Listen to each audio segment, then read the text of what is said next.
ဒါကြောင့်ဖြစ်နေတာကျွန်တော်တို့ကလုပ်ပေးမယ်တိုင်းသားနဲ့တက်ဆိုင်ရာပုံပုံများလည်းဖြစ်နေတာကိုပဲပြောဖို့လုပ်ကြဖို့ဒါပြောချင်ပါတယ်မဖြစ်နေတာလည်းရှောက်ပြောပြီးတော့မှ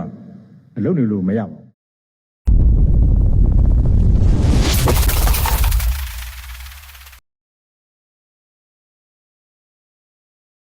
မင်္ဂလာပါရှင်ဒီနေ့ကျမတို့ဆွေးနွေးမယ့်အကြောင်းအရာကတော့တနိုင်ငံလုံးပြည့်ခက်တိုက်ခိုက်မှုရက်စဲရေးသဘောတူစာချုပ် NCA ပေါ့နော်အဲ့ဒါ7နှစ်ပြည့်အခမ်းအနားနဲ့ပတ်သက်ပြီးတော့နောက်ဆုံးရထားတဲ့အချက်အလက်တွေအခြေအနေတွေကိုနည်းနည်းဆန်းစစ်ကြည့်ကြပါမယ်ဒီဆွေးနွေးတင်ဆက်မှုကတော့ကျမတို့ရဲ့ Echoes of Revolution EOR podcast channel ကနေတင်ဆက်တာဖြစ်ပါတယ်ဟုတ်ကဲ့ပါခင်ဗျာအဓိကတော့ဒီ7နှစ်ပြည့်မှာ NCA အပေါ်မှာအမြင်လေးရည်တည်ချက်တွေတော်တော်လေးကွဲပြားလာတာတွေ့ရတယ်အထူးသဖြင့်စစ်ကောင်စီဘက်ကဘယ်လိုသဘောထားလဲနောက်ပြီးတော့ NCA လမ်းကြောင်းကိုမလိုက်တော့ဘူးစစ်ကောင်စီကိုတော်လှန်မယ်ဆိုတဲ့တိုင်းဒေသလက်နက်ကိုင်တပ်ဖွဲ့တွေအမြင်တွေဒါတွေကိုအဓိကထားကြည့်ကြအောင်ပါဟုတ်ပါတယ်အောက်တိုဘာ15ရက်နေ့2025မှာနေပြီးတော့မှအခမ်းအနားလုပ်တယ်နောက်ရက်တင်မှာလည်းငင်းချင်း forum ဆိုပြီးဆက်လုပ်တယ်လို့တော့သတင်းတွေထွက်လာတာပေါ့နော်ဟုတ်ပါတယ် NCA ဆိုတာကတော့2015အောက်တိုဘာ15မှာအဖွဲ့10ဖွဲ့နဲ့စခဲ့တာပေါ့နောက်2018မှာ2ဖွဲ့ထပ်တော်လာတယ်ဒါပေမဲ့အဓိကပြောင်းလဲပေါင်းလာတာ2021အာဏာသိမ်းမှုနောက်ပိုင်းမှာပါအဲ့နောက်မှာဒီစာချုပ်ရဲ့အနာဂတ်ကဘလို့ဖြစ်မလဲတကယ်အသက်ဝင်တည်ရလားဆိုတာအငင်းပွားမှုတွေမတူတဲ့ယက်တီချက်တီပေါ်လာတာပေါ့လေအခုစနေပြည့်မှာဒါတွေကပိုပြီးတော့ထင်ရှားလာတယ်လို့ဆိုရမှာပဲအဲ့တော့အခမ်းအနားမှာစစ်ကောင်စီခေါင်းဆောင်ရဲ့ပြောစကားတွေကိုအရင်ဆုံးကြည့်လိုက်ရအောင်သူကတော့ NCA ကိုဆက်ပြီးအသက်သွင်းမဲ့ပုံလာမယ့်လက်တော်မှာဆက်လောက်မယ်ဆိုတဲ့သဘောမျိုးပြောထားတယ်နော်ဟုတ်ပါတယ်သူကိုယ်တိုင်လက်မှတ်ထိုးထားတာမို့လို့ဂတိမပြတ်ဘူးဆိုတာမျိုးလည်းပြောသေးတယ်အဲကြောင့်ဒါကိုဆောင်းနေဖို့အတွက်နော်စီကံတကြဖြစ်တဲ့ရွေးကောက်ပွဲဖြစ်လာစေဖို့အတွက်ရွေးကောက်ပွဲတစ်ဆင့်လာမယ့်အစိုးရအသစ်တက်တိုင်းပူပြီးတော့မှနိုင်ငံကိုဒီမိုကရေစီနိုင်ငံပုံမှာမှန်မှန်ကန်ကန်ဆက်လက်နိုင်ဖို့အတွက်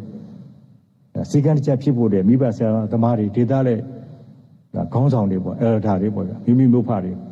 ဒါတတ်နေဆုံးထိမ့်သိမ့်ပြီးတော့ဆောင်ရွက်ပေးကြဖို့တဲ့ဒါကျွန်တော်ပြောလို့ပါတယ်ဒီပြောစကားရဲ့နောက်ွယ်ကယူရချက်ကဘာဖြစ်မယ်လို့သုံးသပ်နိုင်မယ်လဲရှင်အဓိကတော့အချက်နှစ်ချက်လို့မြင်ပါတယ်တစ်ချက်ကစစ်ကောင်စီကသူတို့ရဲ့အုပ်ချုပ်မှုအောက်မှာ NCA လမ်းကြောင်းကတရားဝင်မှုရှိနေတုံပဲဆိုတော့ကိုပြချင်တဲ့သဘောဆိုတော့ legitimacy ပေါ့နော်ဟုတ်ပါတယ်သူတို့လုံးမယ်ဆိုတဲ့အရွေးကောက်ပွဲအဲ့ကနေထွက်လာမယ့်အစိုးရလွတ်တော်ဒါတွေနဲ့ NCA ကိုချိတ်ဆက်ပြီးသူတို့ရဲ့နိုင်ငံရေးလမ်းကြောင်းအတိုင်းတွားဖို့အာယူတဲ့သဘောမျိုးတည်ရောက်တယ်။ဒါကြောင့်လဲအခြေခံဥပဒေပြင်ဆင်ယူလို့ကိစ္စတွေကိုလွတ်တော်မှာဆွေးနွေးရမယ်ဆိုတာမျိုးထည့်ပြောသွားတာတွေ့ရတယ်။ဟုတ်ကဲ့ဒုတိယတစ်ချက်ကတော့ဘာဖြစ်နိုင်မလဲ။ဒုတိယတစ်ချက်ကတော့လေ NCA ကိုစက်တိုက်ထားတဲ့အဖွဲ့တွေရှိနေသေးတယ်။နောက်ပြီး NCA မထိုးရသေးတဲ့အဖွဲ့တချို့ကိုလည်းဖိတ်ခေါ်ပြီးတော့သူတို့ရဲ့ငြင်းချမ်းရေးလုပ်ငန်းစဉ်ဆိုတာကိုဒီ NCA ဘောင်ထဲမှာပဲဆက်ပြီးထိန်းထားခြင်းတဲ့သဘောလိုမြင်တယ်။ဟုတ်အခမ်းအနားဖိတ်ကြားမွေချင်းနေလေးလဲကြည့်အောင်ဘသူတွေဖိတ်တယ်ဘသူတွေတတ်တယ်ဆိုတာကလည်းစိတ်ဝင်စားစရာပဲတရင်တွေရတော့ NCA ကိုစက်ကိုက်ထားစေအဖွဲ့9ဖွဲ့ပါတယ်ဒါအပြင်လက်မမထိုးရသေးတဲ့ UWSA War NDA မိုင်းလာ SSPP ရှမ်းမြောက်တို့ကိုလည်းဖိတ်တယ်သူတို့လည်းတတ်မယ်လို့နီးစပ်သူတွေကဆိုတယ်ပေါ့ဒီဖိတ်ကြားမှုပုံစံကဘာကိုပြနေတာလဲဒီညမှာပိုရေးကြီးတာကဘသူလီကိုမဖိတ်ဘူးဆိုတာပဲဟုတ်ကဲ့အေးရခုံတတ်တော့ MNDAA ကိုက TNLA တာအန်းဖလောင်ဒီခွဲတွေကိုဖိတ်ကြားမှုလုံးဝမရှိခဲ့ဘူးအဲ့ဒီအဖွဲ့တွေကအခုတိုက်ခွဲတွေပြင်းထန်နေတဲ့အဖွဲ့တွေနော်ဟုတ်တယ်တိုက်ပွဲအပြင်းထန်ဆုံးဖြစ်နေတဲ့အဖွဲ့တွေကိုခြံထားလိုက်တာဟာစစ်ကောင်စီကဘသူတွေကိုရန်သူဖြစ်တတ်မှတ်ထားတဲ့ဘသူတွေနဲ့လက်တလုံးမှာစကားပြောဖို့အစီအစဉ်မရှိဘူးဆိုတာကိုရှင်းရှင်းလင်းလင်းပြလိုက်တာပဲတစ်ဖက်မှာတော့ UWSA NDAA SSPP လို့အဖွဲ့တွေကိုဖိတ်တာကသူတို့နဲ့ဆက်ဆံရေးကိုထိန်းထားချင်တာဖြစ်နိုင် NCA လမ်းကြောင်းတဲ့ဆွဲတွင်းတာဒါမှမဟုတ်အ ਨੇ ဆုံးတော့တော်လန်ရဲ့ဘက်ကိုမပေါတော့စ조사စည်းရုံးတဲ့တဘောလို့ယူဆနိုင်တာပေါ့ဒါဆိုရင်တော့ NCA ရဲ့မူလရည်မှန်းချက်ဖြစ်တဲ့တနိုင်ငံလုံးအတိုင်းအတာဆိုတဲ့စကားလုံးပေါ်မှာမိကွန်းထုတ်เสียงဖြစ်လာတာပေါ့နော်အဖွဲ့တချို့ကိုချမ်းတချို့ကိုဖိတ်မူလလက်မှတ်ထိုးထားတဲ့အဓိကအဖွဲ့ကြီးတစ်ခုကလည်းနှုတ်ထွက်ထားတယ်ဆိုတော့ဟုတ်ပါတယ်အဲ့ဒီနှုတ်ထွက်ကြောင်းကြီးညာထားတဲ့အဖွဲ့က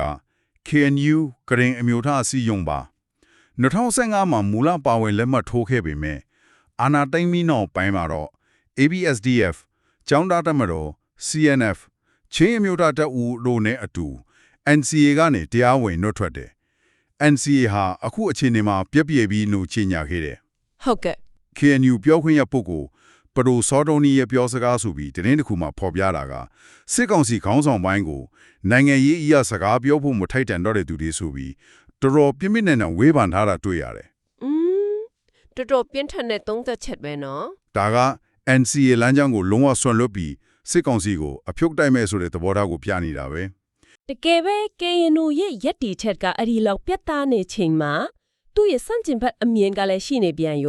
ာပြည်သူ့ပါတီဥက္ကဋ္ဌဦးကိုကြီးရဲ့သုံးသက်ချက်ပေါ့သူကကြတော့ NCA ဟာမြန်မာနိုင်ငံမှာတခုတည်းသောပထမဆုံးသောတနိုင်ငံလုံးအတိုင်းအတာနဲ့အပြည့်ရဲ့စာချုပ်ထစ်တယ်နိုင်ငံတကာတပ်တွေနဲ့ခိုင်ခိုင်မာမာချုပ်ထားတယ်လွှတ်တော်ကလည်းအတည်ပြုထားလို့တရားဝင်မှုကအင်မတန်မြင့်နေလို့ဆိုရယ် ဟုတ်ကဲ့ အခုလိုပฏิပတ်ခတွေအရန်ပြင်းထန်နေချိန်မှာစစ်ခန်းစားချက်နဲ့ပြောကြတာတွေရှိပေမဲ့နောက်ဆုံးတော့ဒီလူတွေဒီအဖွဲ့တွေပြန်ပြီးစကားပြောကြရမှာတယ်လို့သူကမြင်တယ်အကုန်ဖြတ်ပြီးအသက်ပြန်စားတာထက်ရှိနေတဲ့နေရာကနေအကောင်းဆုံးပြုပြင်ပြီးတိုးတက်အောင်လုပ်မယ်ချင်းကပ်မှုကပူထိအောင်မယ်ဆိုတဲ့သဘောမျိုးပြောထားတာတွေ့ရတယ်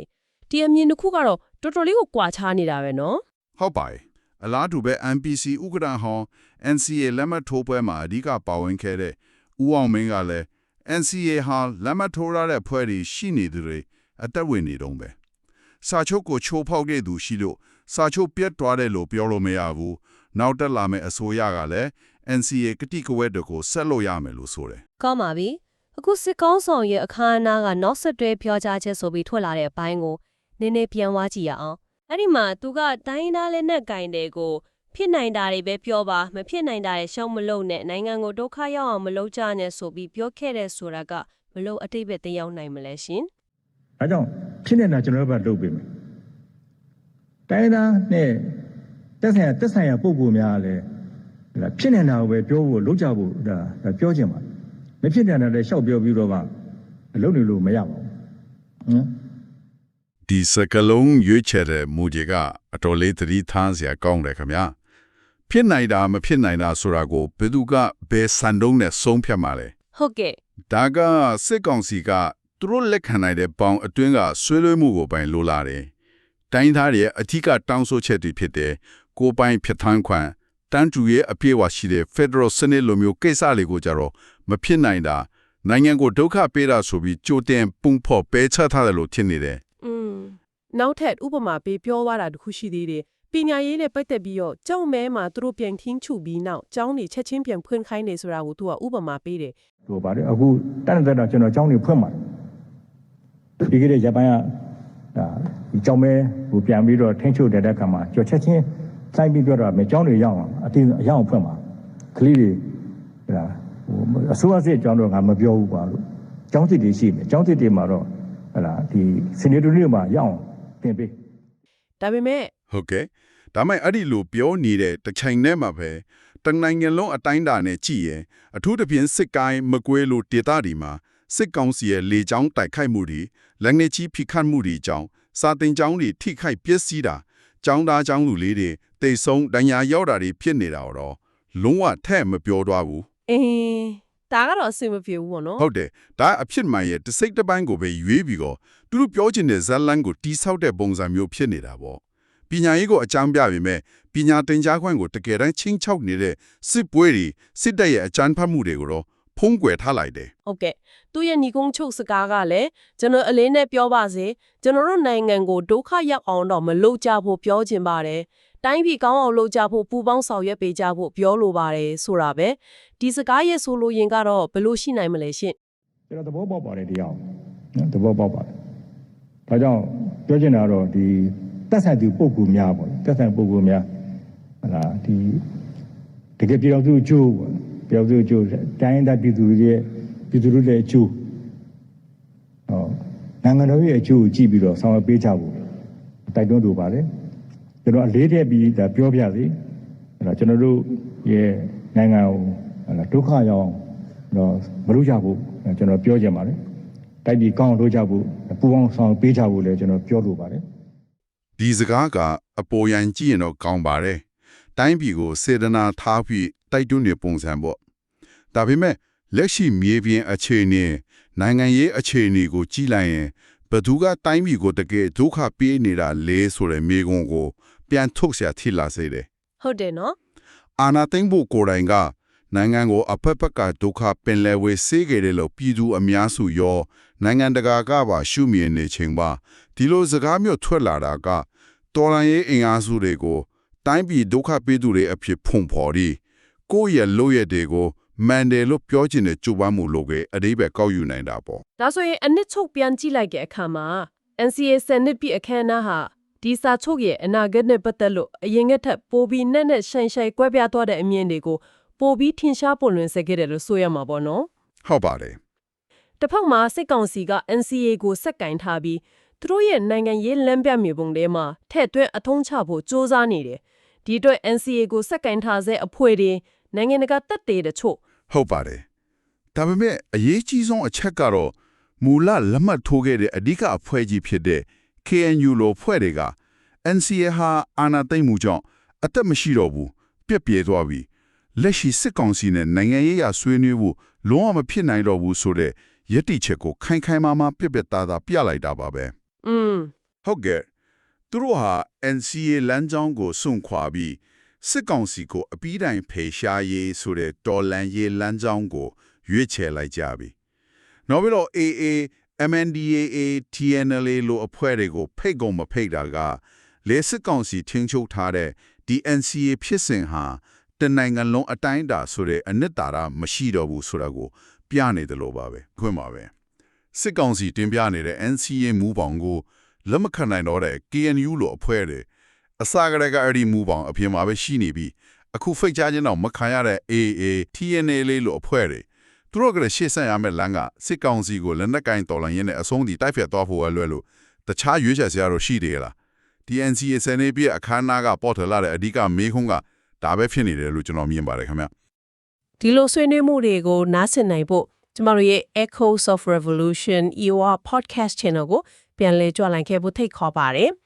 Join us again on the Echoes of Revolution EOR podcast channel as we continue to amplify the voices that refuse to be silenced. တိတ်ဆိတ်မခံတဲ့အတန်တွေကိုဆက်လက်ချေထွန်းပြီးလွတ်လပ်မှုနဲ့ဒီမိုကရေစီတို့ရုန်းကန်နေတဲ့ညီမပြည်သူတွေကြိုးပမ်းမှုတွေကိုတင်ဆက်ပေးသွားပါမယ်။နားဆင်ပေးမှုတို့ကျေးဇူးတင်ပါတယ်။